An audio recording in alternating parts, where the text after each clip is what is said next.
What is going on, guys? Jack here and welcome back to another episode of the Portsmouth Career Mode series.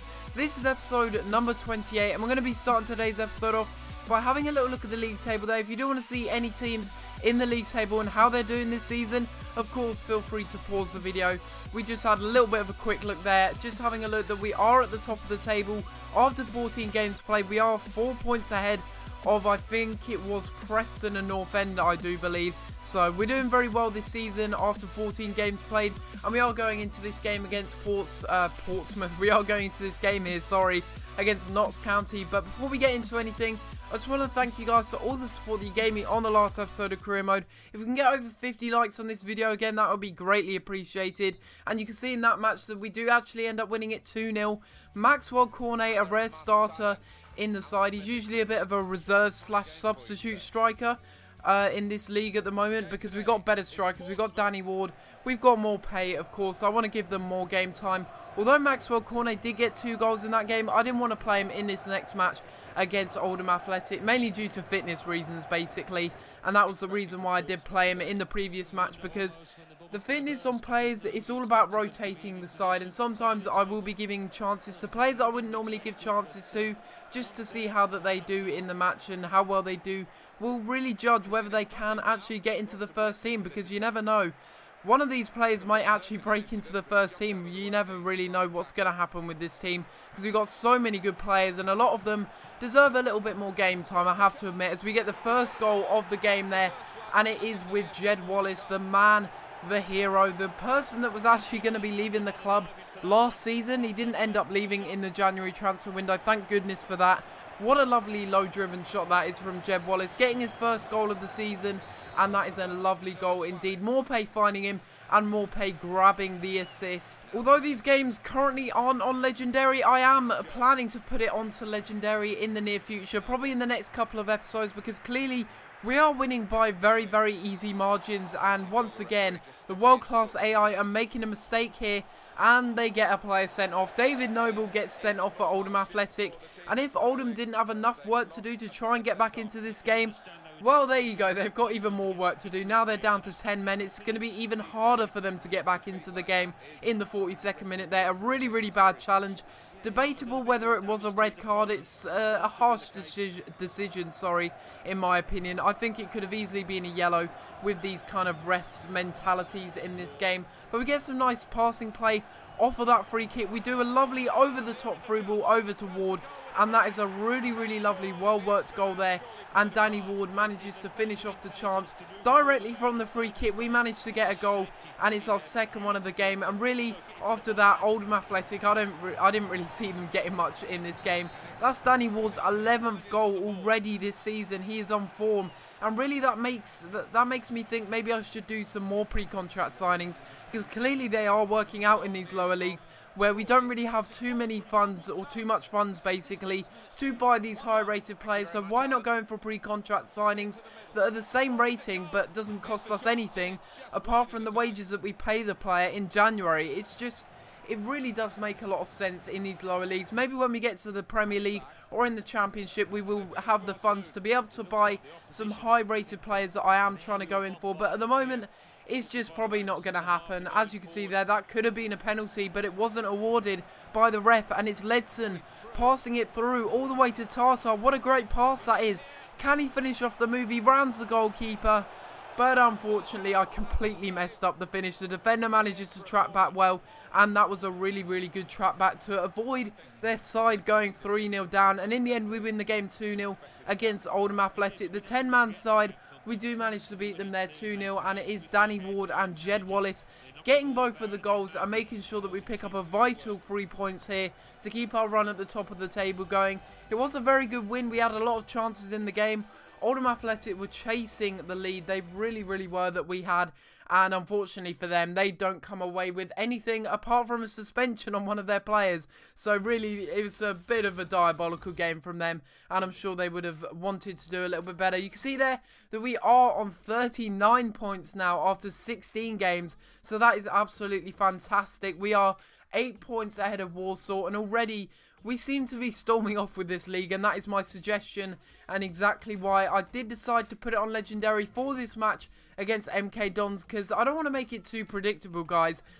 You know, it seems like we're winning a lot of our matches, and I don't want to make it so that it's predictable that we're winning every single match and it's just easy, because this series isn't meant to be easy. It's meant to be a challenge. Getting all the way to the Barclays Premier League with Portsmouth from the N-Power League 2, it's meant to be a bit of a challenge, and I want it to stay that way, so I'm going to put it on Legendary, and if we do end up struggling in some of these matches, then I will bump it back down to, or I'll lower it down to World Class, basically, because otherwise it's just not fun to play, basically, because the Legendary AI just passes the ball around so well, and it was apparent in this match, because nothing happened all the way up until the 45th minute here, into extra time here in the 45th minute. Morpay manages to break through the defence, have a shot, but unfortunately it is saved by the goalkeeper, and it was a really, really good through ball by, I do believe it was Jed Wallace there.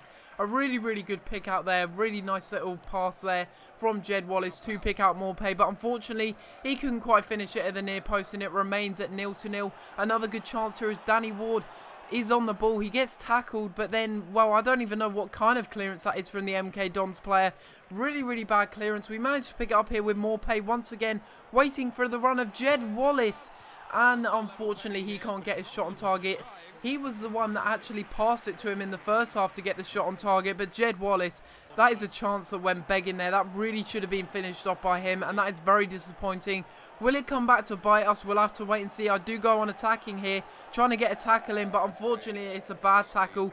Usually on World Class I'd be able to make that tackle A-okay, and we'd go on the counter attack. They pick up a free kick there, and that is a really good save by our keeper there in the net. A really, really good save by him indeed, after the free kick is taken over the wall and under, and it had a bit of dip on it as well as some speed on it, but in the end the game does finish 0-0. We had some chances arguably to go ahead and win the match, but unfortunately for us we just didn't take them. It's as simple as that. Jed Wallace, I really expected him to finish that chance in the second half. If he had finished that chance, we would have taken the 1-0 win, I'm sure of it. We only had one shot on target, and that was Morpay's shot in the first half, but we also had Jed Wallace's shot. But apart from that, we didn't create too much in the game, and that is just Legendary AI for you.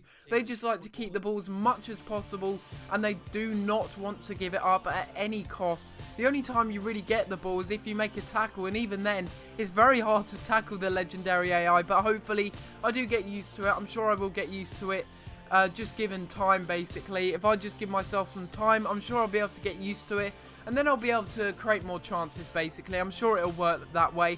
As we have a little look at the monthly squad report, having a little look at the players that have grown for this month, we've got quite a few players that are starting to increase in overall. Keiko up to 72 overall, which is brilliant to see. And we've also got, I think it was Scott Loach in the net. I do believe that's his name. I can't even remember my first choice goalkeeper's name. That is really embarrassing. But yeah, our first choice goalkeeper is up to 70 overall, which is really good. Jason Gurria not really getting too much game time this season, as I've been playing Hong Chul at right back. Although he is a left back, he plays very well at right back. And we also have the scout that has returned. Our scout future star, what's he going to look like? There we have it. We've got a Spanish scout future star. He is a central midfielder or a central orientated player. He looks a bit like I'll tell you what he looks a little bit like. He looks a bit like maybe some kind of like an Iniesta or maybe a Xavi. He looks like that kind of player, really. He plays in the centre of the park. He's left-footed. He's 5'10". He looks like a pretty decent player. We've also got Ben Whitehead and Anton Davies, two players that we could potentially sign.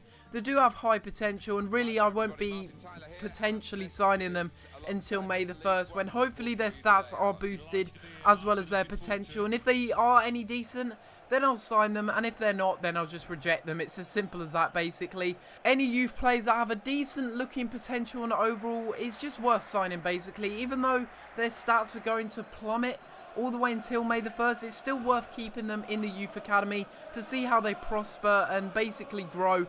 And then on May the 1st, if they're not good enough, you just reject them, because if you just straight up reject these high potential players, even if their overall is bad, or if they've got bad potential but their overall is good, you might as well just keep them in there, especially if you're a Barclays Premier League side or a side that has a lot of funds, that it doesn't really matter if you sign those players or not, because you never know. On May the 1st, they could end up being world-class youngsters that you end up using in your first team. You just don't know. So that is a little tip that I do give you guys. Just make sure that you use all of your youth academy players, basically. Make sure that you keep all of them in the youth academy until May the 1st, because there's a slight chance that they could end up being world-class players, as we get a good chance here in this match against Sheffield United, and we managed to put it into the back of the net. It's Neil Maupay once again getting a goal, and in the 49th minute we break the deadlock here, beating the Sheffield United keeper. I was actually tempted this year to do a Sheffield United career mode, but in the end I decided to go with Portsmouth because they got a little bit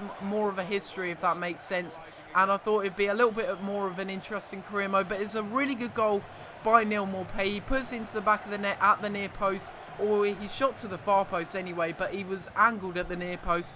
Could have gone for either shot, but in the end he does put it into the back of the net and make it 1-0, and we get another chance here on the counter-attack. We are so lethal on the counter-attack, just quick passing play as Ward breaks through the defence. Again, a sloppy tackle there as we go for the shot, but unfortunately Ward couldn't get his goal in the game, and well, it was a bad miss. I have to admit, he scored harder shots than that this season, and I'm a bit disappointed he didn't score that. But in the end, we managed to pick up a 1-0 win, so a decent result after the MK Dons draw, and one that I'm very happy with, basically, because Legendary certainly isn't easy, but we do manage to pick up a 1-0 win there, and that is a very good result from the team. But this is going to be the end of the episode, guys. Hopefully you have enjoyed, and if you have enjoyed the video, please be sure to leave a like on the video and subscribe if you haven't already, as it really does help out my channel, guys, and shows me that you are enjoying the series. But on that, I'm going to have to leave it there, and I'll see you next time for another video. Thanks for watching.